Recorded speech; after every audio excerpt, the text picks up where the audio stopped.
Well, g'day, and welcome back again to Jiaoqing. And today you find us back down at the beer festival site. It's a much cooler day. It's only about 31 degrees. And for those in those backwards countries, we're talking Celsius, not Fahrenheit. So yeah, to find out what that temperature is in Fahrenheit, you'll have to go and do some research because I have no idea. We can see if we turn our camera around, it's actually really cloudy out here today. Just as I was riding down here, we had a couple of big lightning strikes just off here in front of us. And yeah, it was, they were not far away. But today we want to talk, actually I don't really want to talk about this, I wish it wasn't a thing, but we're going to talk a little bit about the Olympic swimming. Because there's been some controversy. This camera keeps changing its lighting thing here. Hopefully that'll stop. So before we get started, I'm going to give you some information. I'm not going to provide links because I really don't have the energy and I don't really want to get that involved in this. But if you want the links for the information we provide, you can look up Fernando Munoz Bernal. He's done a video on this, provided links. You can look up Jerry's Take on China, same thing, he's got links available. Or, what's the other one? Reports on China. So all three of them have talked about this subject. I'm taking my information from them. They've provided all the links to back up the things that, the information they've given. So, we have a Chinese swimmer doing exceedingly well, breaking the world record a couple of times, I believe, in the meet in Paris. And I'm not going to mention any names here during this. You should know who they are. I'm not going to mention the names of the people who have laid up accusations because I don't want to give them any credence whatsoever. And I'm not going to mention the name of the Chinese swimmer or anyone else that's involved, because in terms of the Chinese swimmer, there's no evidence he has done anything wrong, and I don't want his name mixed up in this video. Yeah, you'll know who he is, but I'm not going to mix his name up with allegations of doping when there's absolutely zero evidence. The same, there's American athletes, among others, who have got, what are they called, therapeutic use exemptions for various illegal drugs. I'm not going to mention their names either because their conditions may well be genuine. I'm not sure. That's a whole nother thing. I'm not going to get there. So we've had an Australian swimmer who's now an American coach say it's not humanly possible to beat that field in the 100 metres, I think it was 100 metres freestyle final.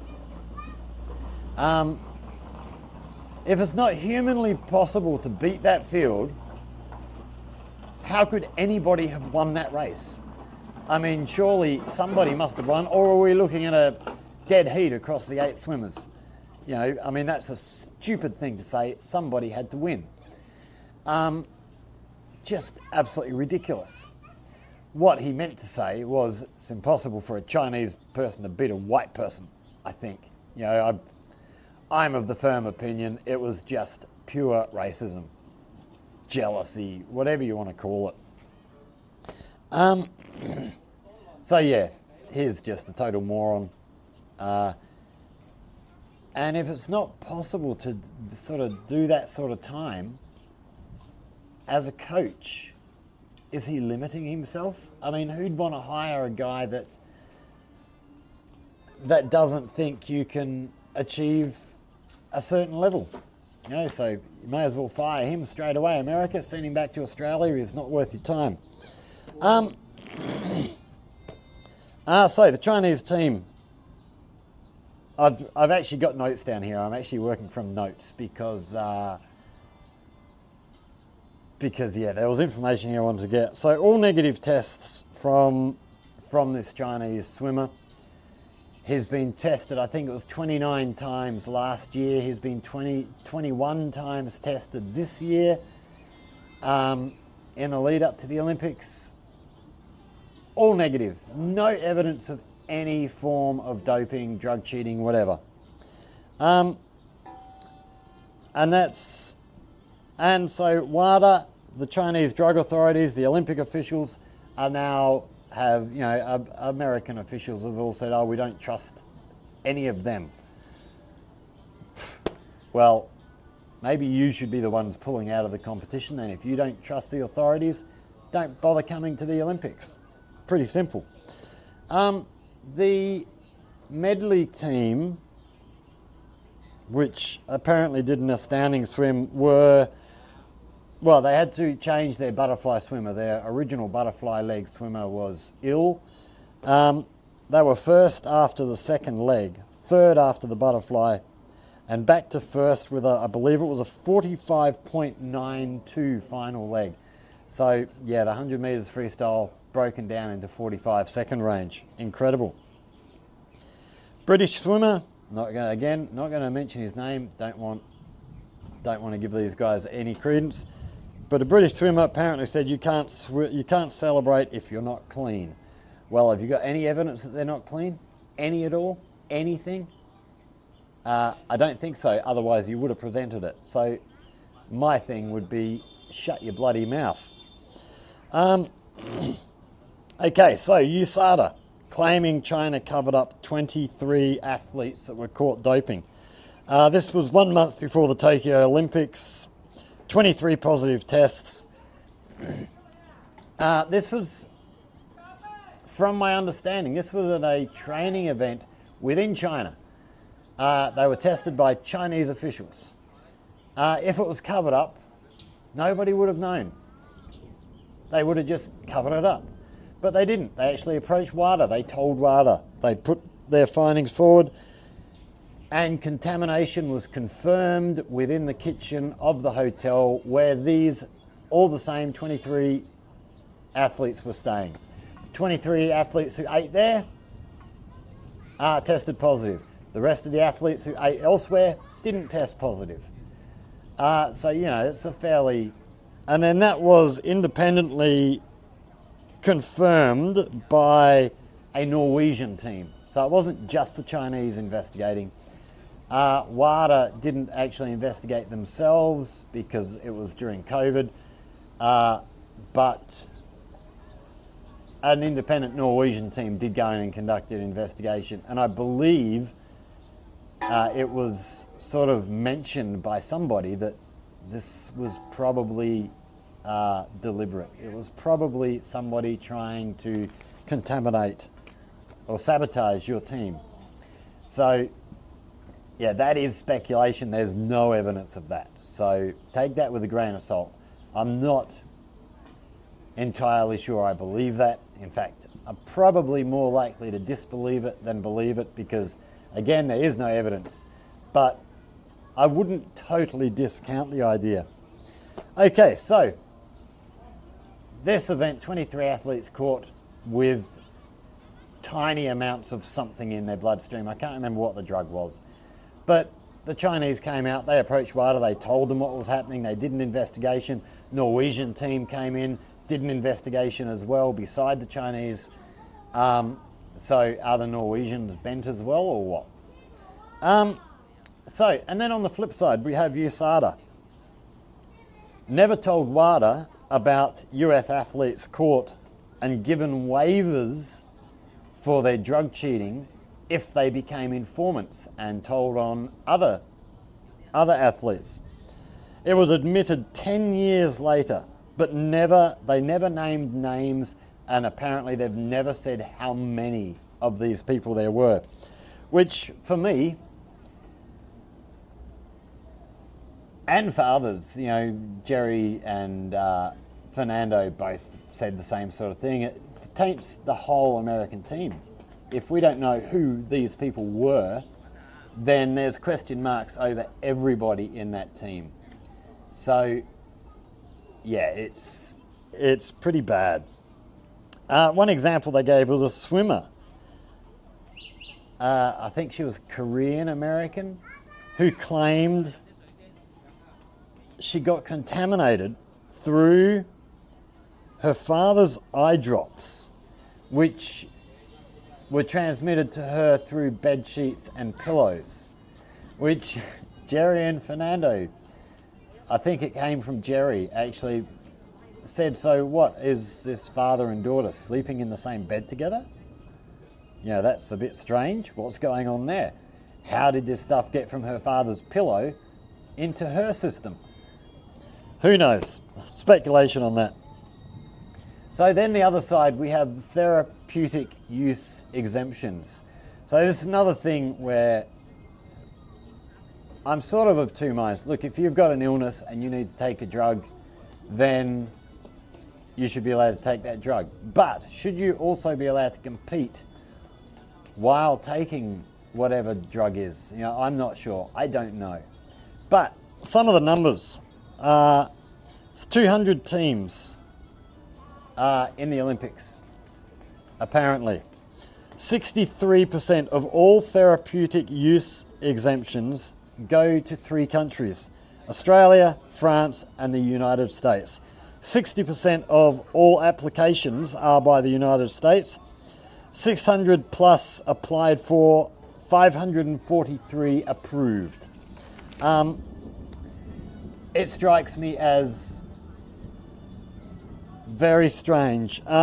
If we look, where was that other? Okay, so US therapeutic use exemptions, over 60% of applicants are approved. Russia, 37% of their applications are approved. China is down in single digits of therapeutic use exemptions being approved. So, yeah, you got to wonder what's going on in America. Why are there so many people who are so ill who are able to compete at the top of world competition level? It's bizarre.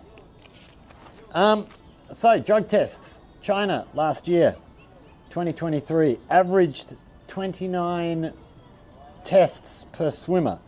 This year, from May to July, Chinese swimmers have averaged 21 tests. All negative, never been shown to be positive. Compared to the Americans, I think, I've heard 2 numbers. One was an average of 3.4 tests, and another was an average of 6%. 6 tests in the time. So I don't know if maybe the first, the 3.4 was last year, and the 6%, 6 tests is in the same sort of May to July period this year.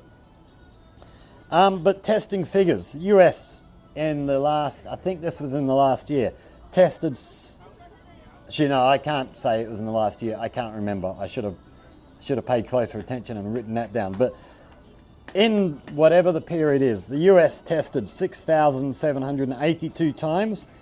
1.2% of those tests were found to be positive. China was tested 19,228 times. So what's that? You're looking 3 times as many tests. Positive rate 0.2%. So way less positive rate than America, and they were tested 3 times as often.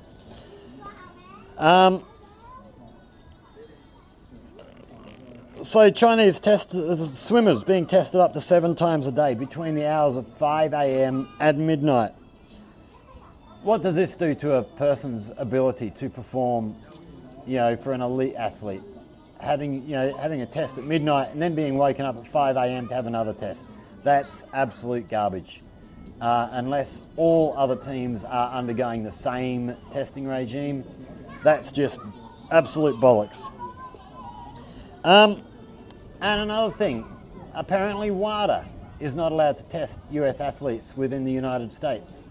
That must be done through USADA, who is responsible for giving the therapeutic use exemptions, who is responsible for covering up these athletes who apparently became informants. So yeah, it's all very dirty. But, you know, back to the start. This swimmer has been accused of doping, has been accused of cheating. with absolutely zero evidence offered, zero of anything to back up these people's claims, and they have ample evidence to show that he's clean. So, yeah, it's absolutely ridiculous. I feel really, really sorry for this Chinese swimmer. I hope he's strong enough to stand up and, you know, sort of just ignore all this stuff, move on with his life and continue doing what he does so well, because he is an absolute bloody champion. Yeah, so I sort of do want to mention his name, but when it's a video about doping, I'm not going to mention his name, but you know who you are. I would like to say on behalf, well, no, not even on behalf of Australia. I'm an Australian, and what this Australian-American coach has said is absolute garbage.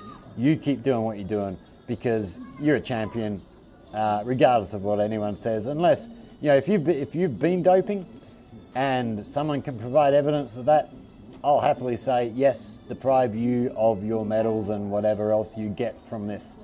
But if nobody has any evidence, you're a champion. Keep doing what you're doing, get better and better. I look forward to seeing you in the next Olympics and the Olympics after that, hopefully breaking more world records. Thanks for watching, everybody. I hope, you know,